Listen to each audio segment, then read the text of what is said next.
Welcome back everyone, it's Baz again with another video from World of Warships Legends. And today we are playing the new Halloween mode called A Light in the Dark.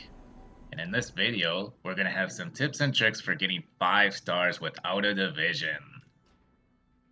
We're going to be going full solo with randoms here in this match.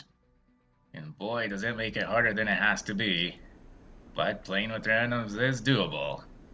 And although I can't guarantee that it's going to work, hopefully some of my tips will give you a better chance at those 5 stars. First off, can I just ask, is getting those 5 stars worth it? The only rewards that I can see are an insignia and 200 portal shards, which to me seems like it's definitely not good enough. But oh well, I suppose it's for the completionists out there. So to have success in this mode, you can play any ship as long as you know your role. But I had the most success in the destroyer. And that's simply because the randoms I've encountered play it the worst. And if the DDs in your match are clueless, you just can't win. It's that simple. The other classes are just too slow to perform their role and the destroyer's role at the same time. So what are the roles of each class, you ask? Well, first of all, I'm going to share a link from a video from KaiZerZan, who explains the classes of the ships much better than I ever could. I got a few tips from him, but I forget everything that he mentioned, so if I do say something that seems similar, it's kind of going to be a coincidence. Plus, there are some strategies that are just the only real way to go about things. I'm just going to skip all the beginner tips and the explanation of the ships and their consumables and what you're supposed to do in this mode, and I'm just going to get straight to the point and assume you've all played it before and you're just trying to get that 5th star. If you do need that explanation of how everything works, check out that KaiZerZan video in the link. Some of KaiZerZan's tips are very helpful, so I wanted to give his video a shout out and give him some much deserved credit. Okay, so the role of each ship.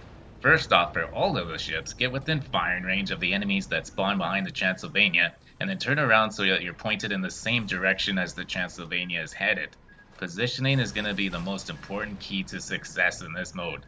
You're gonna have to turn around eventually anyways, so you may as well do it at the very beginning and get prepared. This way you can avoid the filth as it grows, and be in a ready position to head back to the flanking enemies that spawn behind the first tower around the 5-minute mark. Position yourself in an angle so you can get all of your turrets or torp launchers pointed at the enemies. We want max DPM at all times. But don't worry too much about torping using the cruiser and the battleship. Their guns are all you're going to need. So starting with the role of the battleship, you need to focus other battleships and cruisers, all the while not getting too close to that filth. You're too slow to turn around and get out of it if you do get stuck in it, and you'll be taking needless damage. One other thing is that your heal also heals your teammates, so if you do happen to notice one is on low health within your firing range, pop it because your heal range is about the same. It should always be in the back of your mind that it's going to be your job to ram Rasputin when he appears too. This was one tip I remembered from KaiZerZan's video, although I have yet to try it out myself. Use your shield just before you ram him so that you don't take any damage except for maybe a flooding, which you can repair right away. My last battleship tip is also to use AP for the entire match. There doesn't seem to be any benefit to switching over HE for any reason. Your AP is pretty solid in this battleship. Okay, for the next little bit, we're just going to focus on what's happening in the match, because this is a little bit of a vital part of it. At around the 5-minute mark, you want to make sure you're heading back towards the first tower. At the 4:50 mark, you'll get a message that the tower is under attack, yada yada yada.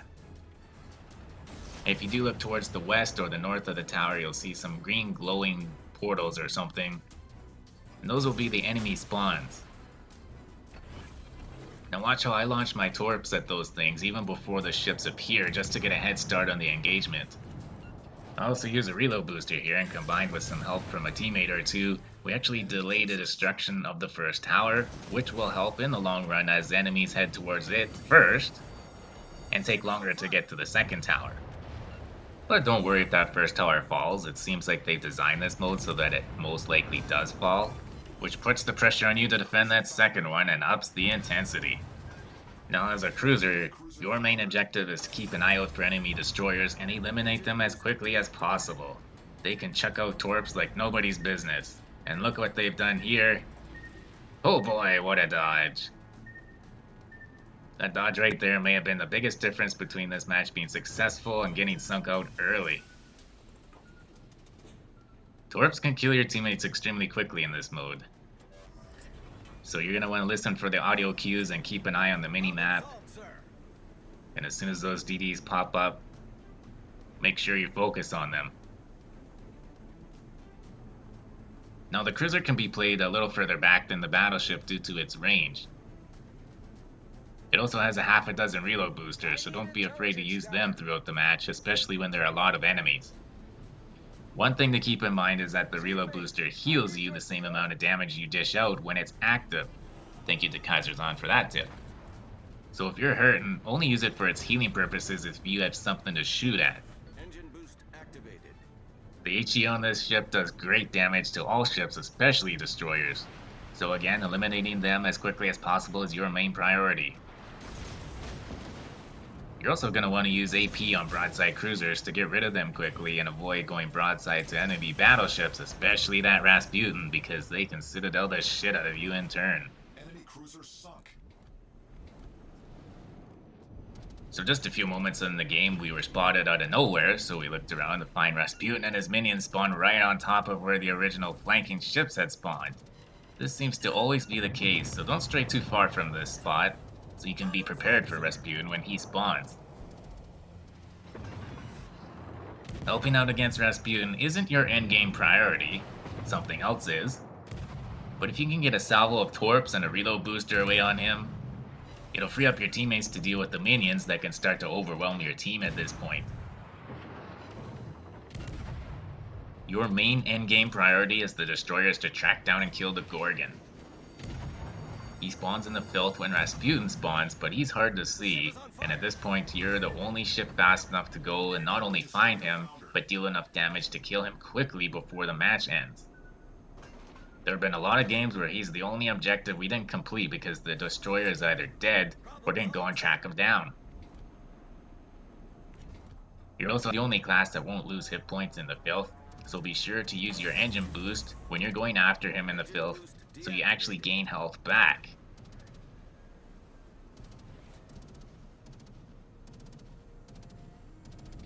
And there he is, so we launched a set of torps. And then we used our torpedo reload booster and launched another set of 2 torp launchers. And luckily for us, that's what does the trick. So your other goals as the destroyer are to just chuck torps at the battleships as soon as those launchers are reloaded. If there are no battleships, then cruisers or destroyers too. The KaiZerZan tip that I used in this match for the destroyer was not to shoot my guns. They really are pretty useless.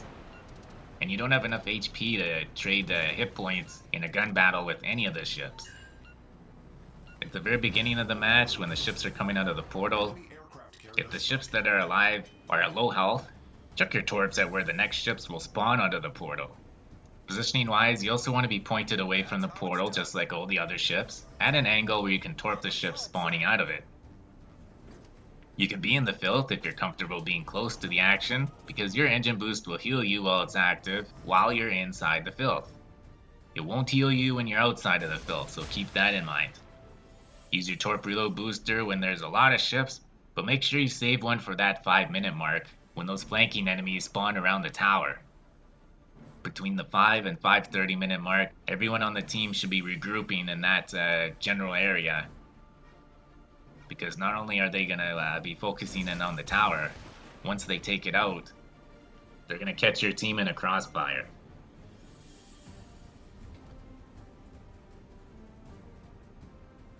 So in this match in the background here, even having lost a cruiser as Rasputin spawned, and a destroyer before the Gorgon was taken out, we were still able to get those 5 stars in this match due to the near perfect match in our Urashima.